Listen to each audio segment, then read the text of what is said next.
Attention, you're listening to The Todd Huff Show, America's home for conservative, not bitter talk and education. Be advised, the content of this program has been documented to prevent and even cure liberalism, and listening may cause you to lean to the right.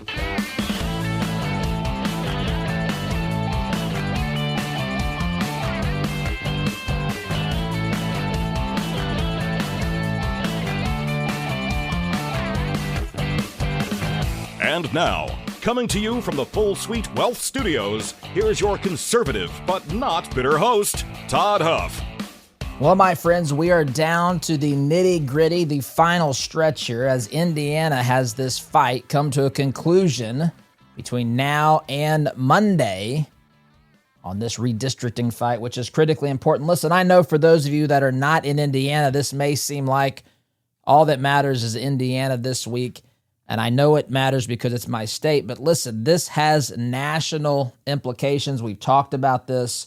We'll get into this today. In fact, I've got a special guest who's going to be joining us here in a minute from Heritage Action, and we'll introduce him here in just a moment, my friends. But this battle impacts Congress. This battle impacts the fight that we're in, and we're in a cold civil war, make no mistake about it, for political control and victory in this country, and we've got to beat back these radical leftists, and it starts in Indiana with this fight over redistricting. So we'll get to that in just a moment, friends, but you know, one of the biggest challenges that we as conservatives have is finding ways to ensure our values align with the way that we live our lives. Where, you know, the job that we have, whether or not the places that we do business with are supporting conservative principles, or they're empowering radical leftists.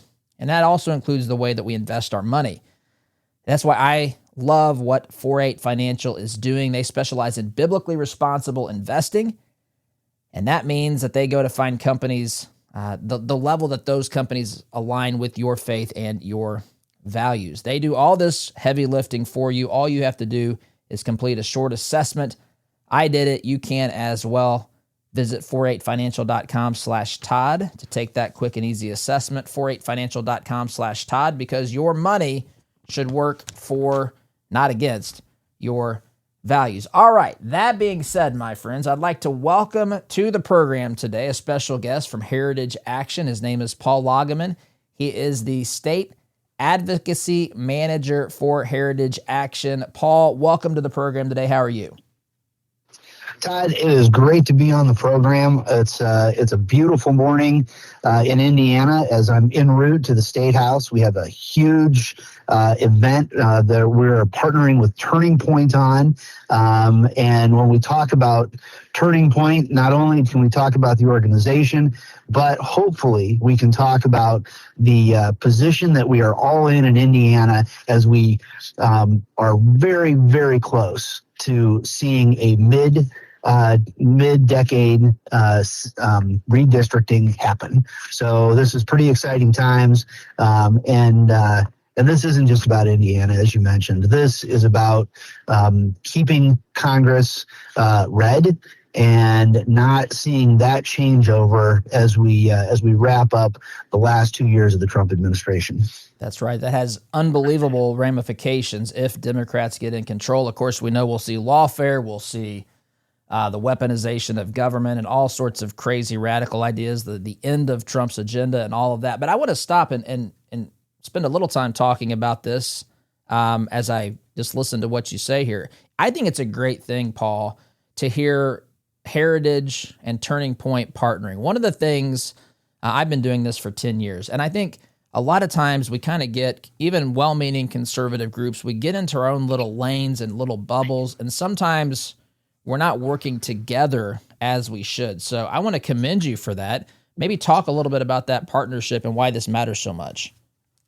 Sure. We're going to, I hate to diverge too much from the redistricting conversation, but I got to tell you the story because I think it really is relevant. Just a few months ago, we're all in, our staff team is in Washington, and, we're working through staff issues. We're doing planning for the legislative sessions that are coming up in January across the country. Working through all that. And we had the horrible news about Charlie Kirk. And I can tell you, the entire building shut down. We stopped everything collectively in our groups, collectively as a building of 300 and some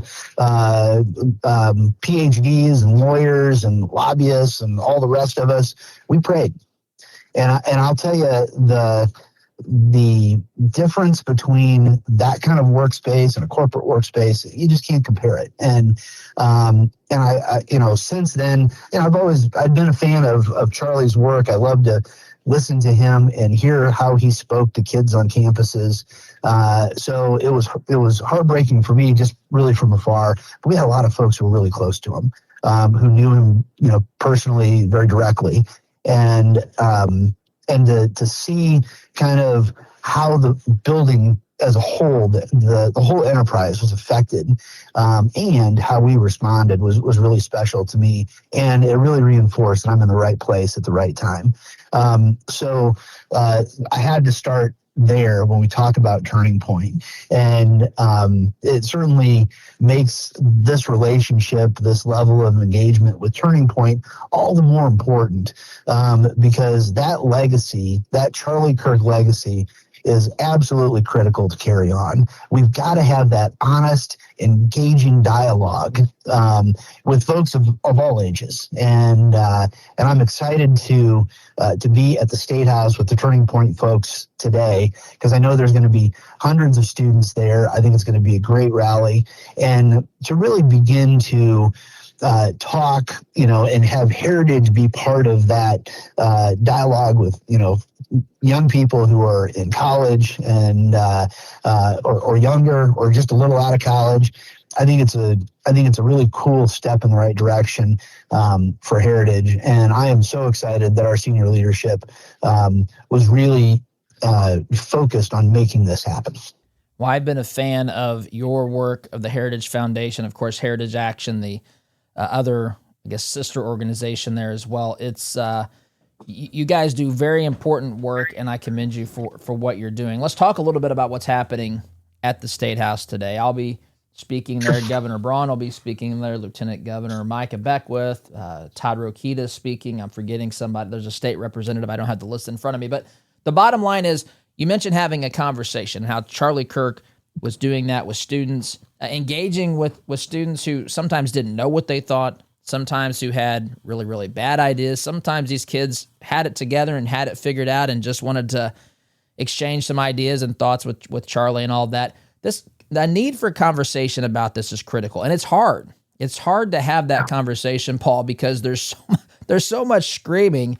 In fact, as we fill that rotunda today at the State House, as I prepared my remarks, I've thought about all the yelling and the chanting and the anger and the rage that's been in there this week from the other side. And they're free to do that. Don't misunderstand me. But man, it is really hard to communicate the rationale and the reasons for wanting to support this, because they don't want to hear it. They don't want to engage in that conversation. So in the event that you do get someone who is just legitimately, they don't know where they stand on this issue of redistricting, or maybe they're even against it, but they're open to at least hearing you out, what do you say to them are the reasons that you're in favor of Indiana redistricting? Well, it's interesting you ask that, because usually the conversation begins one of a couple of ways, but most often it begins with the concerns that people have about redistricting. And by the way, the issue of civil discourse today, I mean, it's so critical, and to be able to do this and to have you participate in this and to have the kinds of conversations that you have on your show, I have to commend you for it, because I think it's too infrequent, and there's too much, as you've mentioned, yelling and screaming and noise, and the marketplace of ideas, needs more folks like you to really get them out. So thanks for what you do. So really, it comes around a couple of ways, and so some of the questions that I've been asked is, okay, so Texas kicks this off. Why should Indiana, be part of this fight? Texas picked the fight. California responded. Why should Indiana get involved? And And so my response to that is, well, that's not exactly true. So when you look at kind of how the Democratic Party over the decades has handled redistricting and handled drawing these lines, it goes back to Elbridge Gerry. Okay, so all the way back That's right. to 1812 to 1810, 1812, right? And and he's governor between 1810 and 1812 in Massachusetts, and a governor as a member of the Democratic Republicans. Okay, so by the time you get to the 1820s, late 1820s, they've lost the Republican part of the Democratic Republicans, but that is the legacy and the direct lineage of the Democratic Party. So they wrote the book on this, literally. In fact, they got the name. They were named for writing the book on this. So the redistricting in places like Massachusetts, which I think is a textbook, right? It is textbook for a 9-0 series of congressional seats, right? All Democrat, no Republicans. And if you look at Massachusetts, the numbers aren't that different from Indiana in terms of, hey, how many Democrats do we have in Indiana versus how many Republicans do they have in Massachusetts? It's about the same. And right now we're at 7-2 and they're at 9-0. So this isn't as if, we've done something that is all that different from from 100 years of more than 100 years of Democratic legacy. Well, let me jump in here real fast. Please. So gerrymandering, which is what you're referencing here, going back to the 1810s, 1812. I remember I studied political science at Butler years ago, and gerrymandering when I was there meant a deliberate attempt where you went way out of your way to draw some odd shapes, and I believe that district in Massachusetts was referred to a gerrymander because it resembled a salamander or some such thing. And that's correct. But it doesn't mean to make a decision where I draw the line. Like I still have to decide as a state legislature where the lines are drawn, and just because I put them in a place that is maybe politically advantageous for me, that is just part of the political process, Paul. This is baked right into it. If you don't like the maps, you can hold your state legislature responsible, but it is the prerogative of the state legislature to put these lines where they think they should be. I mean, talk about that. Yes, and that is absolutely right. And that is exactly how Representative Ben Smaltz spoke about this. He is the author of HB 1032, which is the redistricting bill that contains all the maps. And he was very clear about it. He said we made these decisions strictly on a political basis. And, the only things that we took into consideration were the geography and the politics. Those were the only two things we took into consideration. And so as he laid it out, yes, that is this is a purely political process with the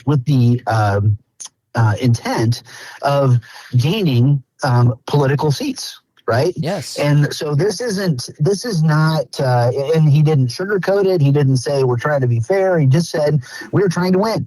And the reason I bring up Elbridge Gerry, back all the way to 1810 to 1812 is because they've been doing it since then. Okay. And so the other issue that I hear, or the other question that I hear is, what about the fairness? And so the other side is saying, hey, you're cheating.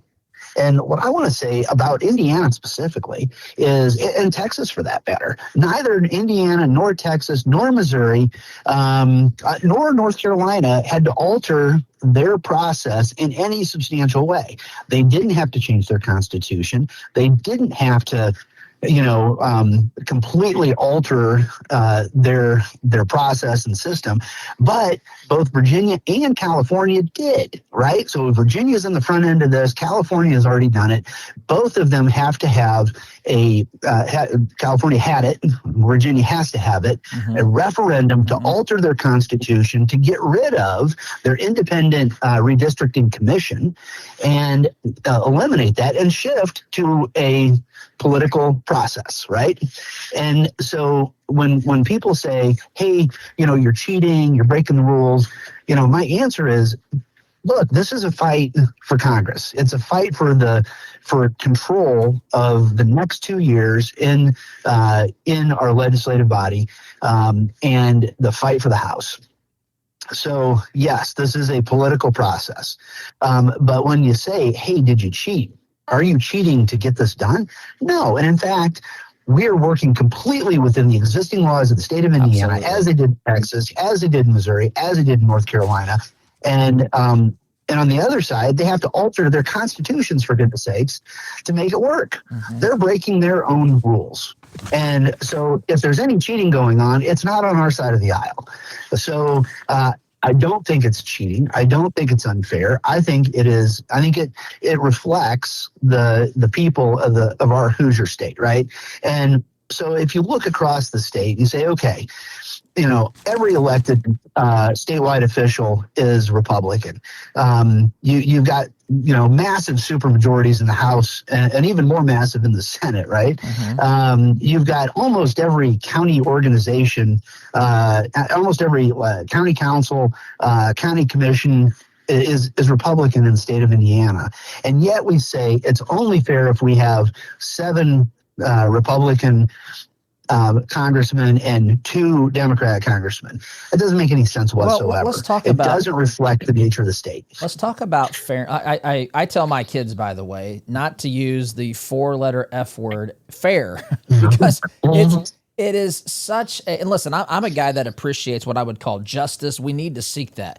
But what is fair? This drives me absolutely bonkers. What is it that's fair? I've seen these leftists, I've seen them on social media come after me wanting to say, Indiana's 60% Republican or 60% Trump supporter, 40% Democrat, whatever. So there should be, if we had 10 districts, it should be 6-4. Like who comes up with this thinking? This is not the way that works. That's silly. I did some research in the 1960. In 1960, the World Series was between the Pittsburgh Pirates and I think the New York Yankees. And the New York Yankees lost the series 4-3, but they scored twice as many runs as the Pittsburgh Pirates. To me, this is exactly the point. We're not looking at the World Series champion to say who had the most runs over 7 games. You have to win individual games, just like you have to win individual districts. This stuff to me is so cut and dry, black and white. But talk about fairness. What does that even mean in this practical sense, that the Democrats get 2 seats? Who says so? Why do they have the right to those? How do we even know how people are going to vote? I mean, they can run people in all 9 districts, Paul. And if they change their ideas a little bit and not embrace this radical left bullcrap we've been dealing with, then maybe they could win some of these races. So what does that all mean to begin with? What is fair? This stuff is mind-boggling to me. Yes, and I really appreciate that. And I think that the key word here isn't fairness. It is honesty. And I can tell you, when I sat through, literally hours of committee hearing on Tuesday, it was all about honesty. And there was no bones about it.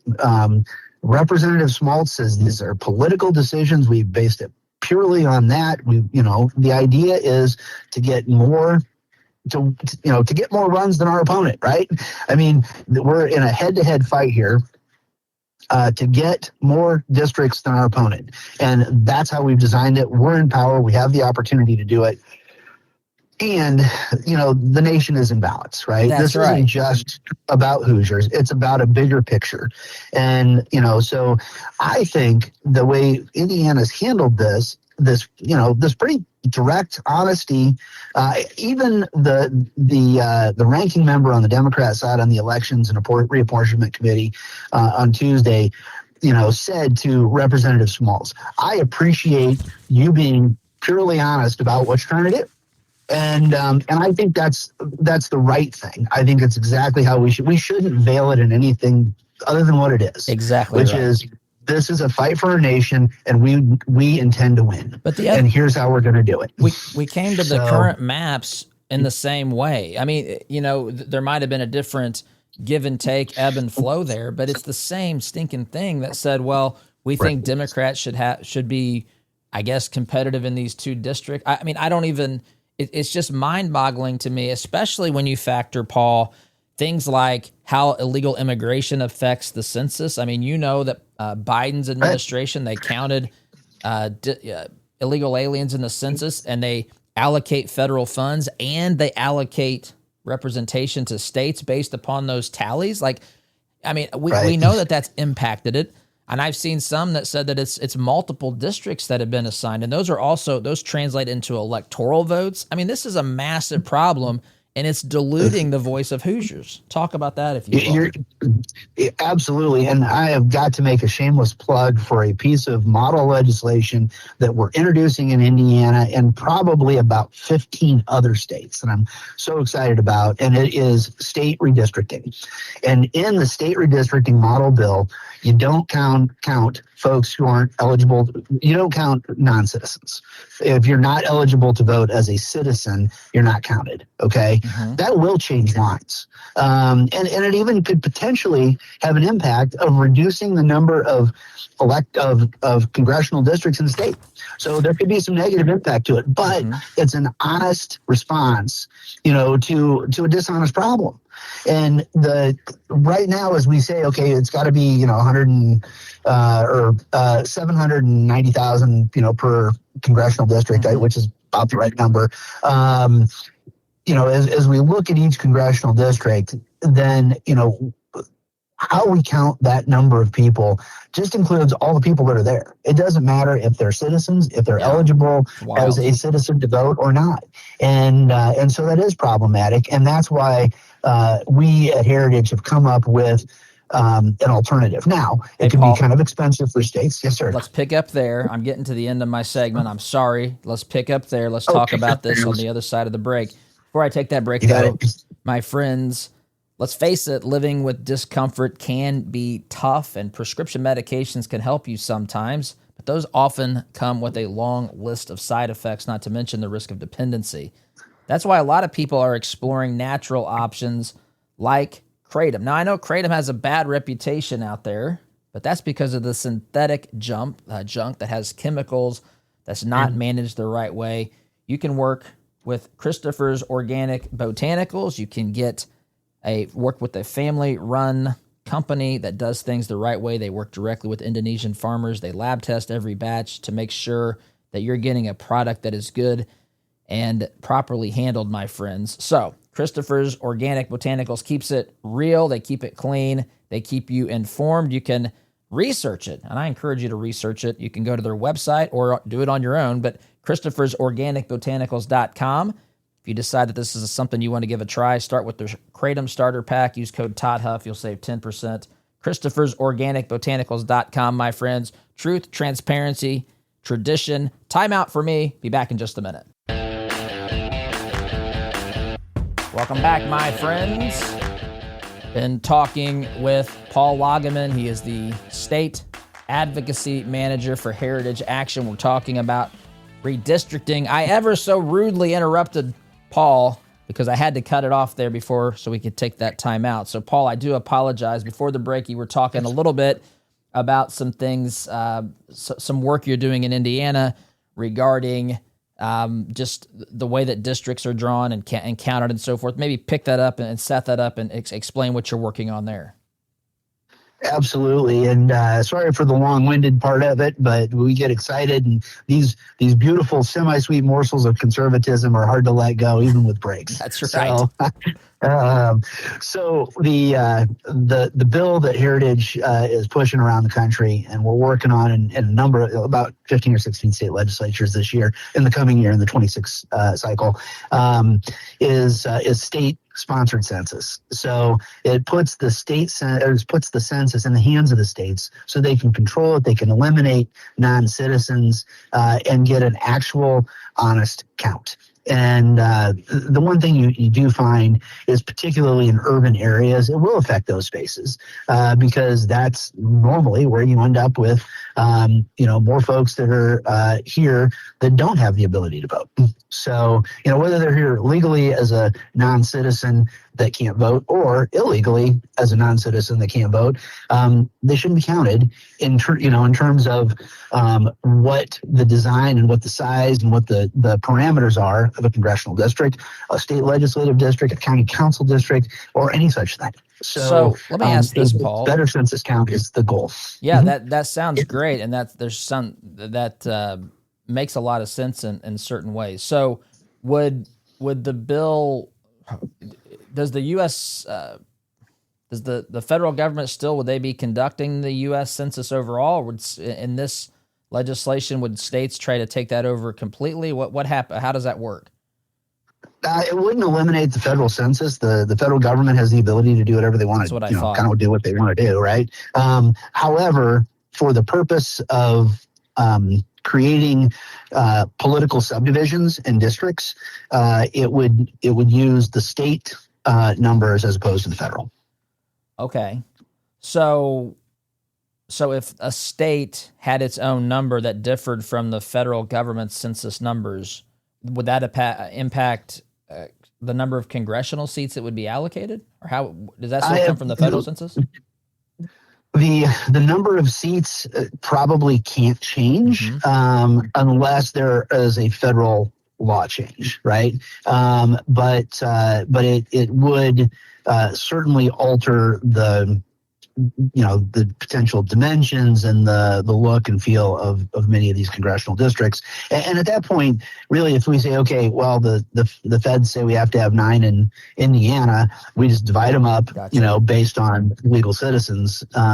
Instead of, 790,000, it might be 760,000, for each district. Sure. But then that alters the way that this looks. Yeah. Gotcha. Well, I've seen some testimony, ironically, in Congress recently about the census. And, sometimes you get in the weeds on some of this stuff. But I got to tell you, listening to the testimony of people that are experts on the census, and it is mind-boggling. I mean, they're basically admitting we're just guessing on numbers in a lot of ways. I mean, I saw a panel of 4 or 5 people, and they all basically said, we don't know at some point. There's algorithms and, mathematical estimates, and you factor in the illegal alien count being in there, and it's a recipe for just disaster. How did we get here, Paul? How did we get to the point where we're defying all sorts of common sense to avoid what's the obvious thing, which is you count citizens, and if you don't count them, if they don't exist, you don't just guess and make up a number. I mean, how did we get to this point? Right. Well, and I have to admit, I'm a state's government guy as opposed to a federal government guy. So I have a bias that I'm going to disclose. I think the states can do this sort of thing better. I think the problem is that we've handed this off to the federal government. We have said to the states, so much for federalism and being the petri dish of democracy. We're going to do it our way, says the federal government, right? And we end up with systems that could be a lot better.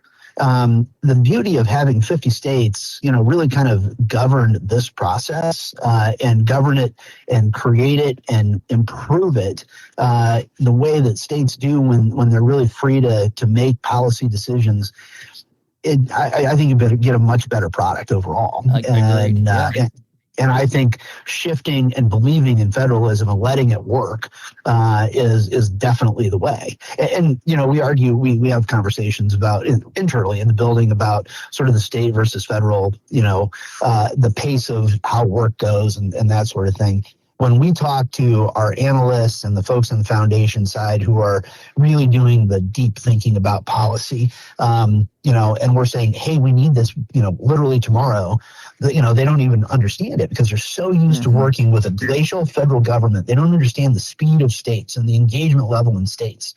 And, I really firmly believe that this is where the action is and this is where things are headed. And I think a bill like this, sort of begins to put that pressure on the feds and says, hey, let loose that iron grip that you have on all of these issues. Let the states do it better.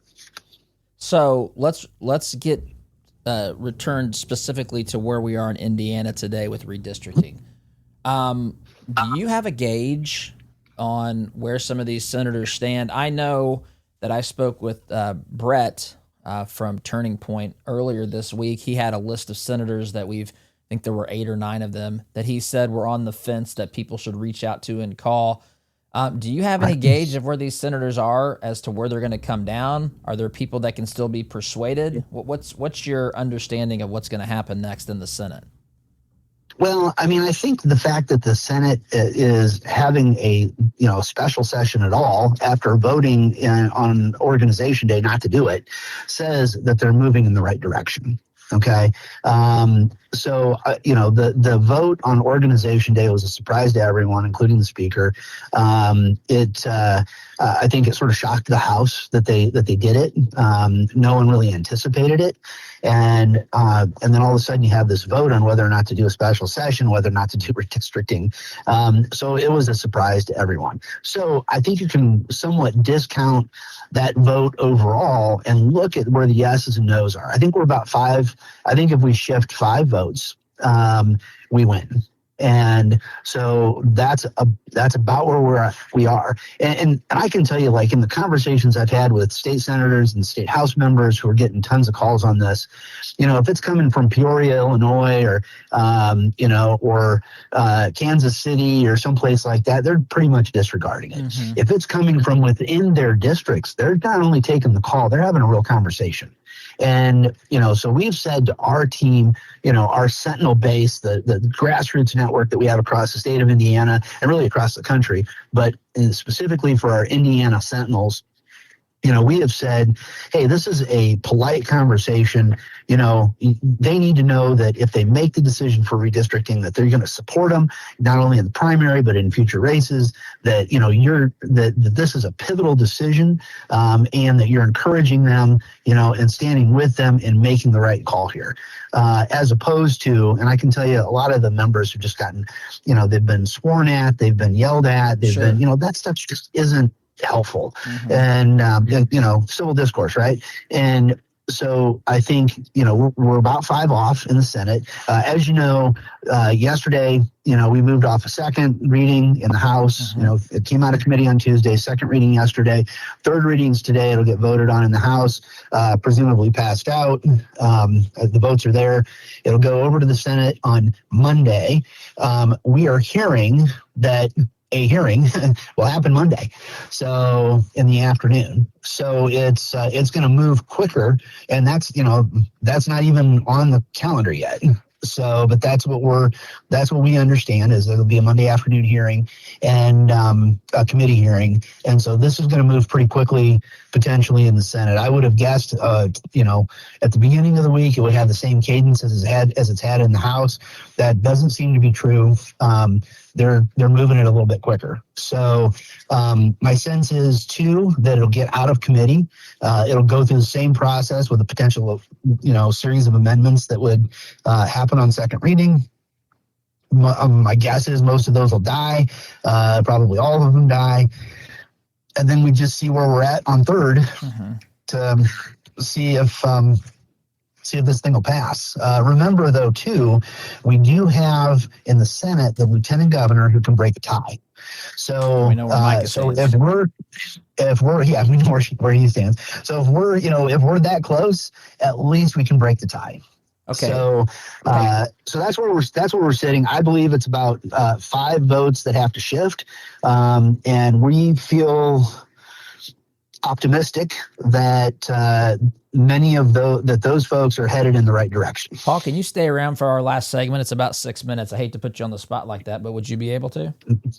Yes, sir. Okay, let's wrap up on the other side of the break. I got to take a quick time out, though. You're listening here to Conservative Not Bitter Talk, my friends, talking with Paul Lagemann of the Heritage Action. He's the state advocacy manager there. Quick time out, back in just a minute. Welcome back, my friends. Last segment here. I know it's a tough time of the week. This is the last time you're going to hear this program until Monday. And it's been a busy week for sure. Friends, let's be honest. When your financial world starts getting a little more complicated, you need more than one-size-fits-all advice. That's where Full Suite Wealth shines. Jason and his team specialize in working with families and individuals at your level, offering personalized guidance that goes far beyond the basics, from private equity and private credit to options, strategies, and coordinated legal planning. Full Suite Wealth helps you see the big picture and make confident decisions about your legacy. It's all about having a dedicated team guide you every step of the way so you can focus on what matters most: your family, your goals, your future. If you want real confidence in your financial life, visit fullsuitewealth.com. That's fullsuitewealth.com. Build your legacy, secure your future. I'm on the phone here. Been talking today with Paul Lagemann.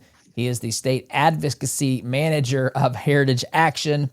And during the break, I shared with Paul, I didn't tell him before this, that my representative, my senator in this state is Senator Rod Bray, a leader in the Senate. And I've shared with Paul, but I've shared with you in this audience as well. I've reached out to Rod Bray many times. Email. I've tagged him in social media posts. We're friends on Facebook. We were. I'm not sure now. But I've tagged him on posts. I've called and left voicemails. I know him a little bit. I've never had any problem with Rod or whatever. He can listen. He can even decide that redistricting is the wrong thing. But he, as a representative, as a senator with constituents, he owes it not to me as a talk show host, but to us as constituents to share his position. And I've not gotten that. Now, I don't mean that to be inflammatory. I'm just telling you the realities of the situation. Paul was saying, and Paul, you can chime in here, that a lot of senators are being more engaging. Who are the ones that you find are maybe the critical ones to sway for folks to reach out to? And maybe give some tips if they do reach out. What should that interaction sound like? Sure. I think, first of all, Senator Mishler is an interesting one. He didn't vote on the original vote on Organization Day. He wasn't there. I don't know if that was planned or if it just worked out that way. He's not publicly made a statement. Senator Mishler writes the budget for the state for all intents and purposes from the Senate side. And so a lot of influence. I think that is a critical district that's up around the Warsaw area in northern Indiana. You've got Senator Good in the Terre Haute area, another influential senator that is, I think, more and more open to the issue, had been a no and is beginning to shift. And I think because of constituents' pressure, and these guys are listening. So I would say the key to it is, we talk about civil discourse, to get on the phone with them and yell at them doesn't really help. Nobody wants that. Nobody wants to be yelled at. I think make the case, get on the phone, make the case. And the most important thing is to say, hey, I'm not in Peoria, Illinois. I'm not in Southern California. I'm a Hoosier. I'm in your district. I see you when you go to the grocery store. And when you come back here, because we live in we have a part-time legislature, I want to be supportive of you. I really think this is a key, one of the most important votes that you'll make, in your career, and we need you to be there. I think that kind of sentiment, those kinds of conversations are the most productive. Well, it's interesting too. I know as a principled conservative, it can be maddening. It's maddening to me sometimes, but this is a process. I've said on this program, this is not going away. This fight that we have. Reagan said freedom is always just one generation away from extinction. We don't pass it along to the next generation in their bloodstream. In our bloodstream, we have to basically educate the next generation, make sure they understand what they've got, and then build upon that and improve upon that, make sure it's passed along to the next generation. And so we can't expect, some of these folks, there's a lot of pressures, there's a lot of viewpoints, but these are important. This battle is critically important, and we're not going to find a perfect senator or representative, but we need to be moving in the right direction. And it's imperative that Indiana do this. Paul, I got about a minute left. Closing thoughts as we go into this rally today and into this final vote next week. Well, I would say if your senator anywhere in the state has said yes, you need to call them and thank them.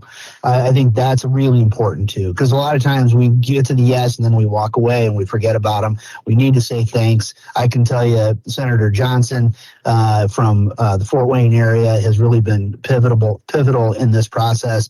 And I got to say now, a public thank you to Senator Tyler Johnson, but do that also in this process. And I think, as we roll into next week, pressure on your state senator is going to be critical. So be on the phones, send emails, get in touch any way you can. It's really the freedom is at stake, and now's the time. Well, Paul, I appreciate you being on the program. I appreciate what you do at Heritage. I appreciate the partnership with Turning Point. It's been a pleasure, sir, to have you on. This is a critically important thing. Thank you for sharing your insight and expertise on this matter. My pleasure, and thank you for all you do. And I'll look you up today as I get to the State House, and we'll introduce ourselves. So it's a pleasure to have you. Yes, looking forward to it. That is Paul Lagemann. He is the Heritage Action State Advocacy Manager. Music telling me it's time to wrap it up for the day, folks. Have a great weekend. SDG.